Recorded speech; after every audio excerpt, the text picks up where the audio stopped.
So basically, we transmit them a modulated song, and what they are going to do now is to run their codes at this receiver and to try to modulate it and to recover a song that they don't know which one it was, but hopefully they will guess now.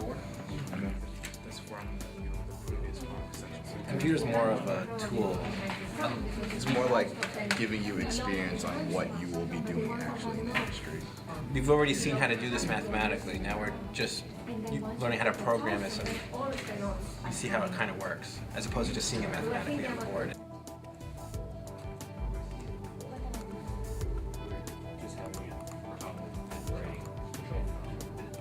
I think it's very nice to have a laboratory like that because we apply what we're seeing in class, like not just formulas, but we see how it's applied in real life.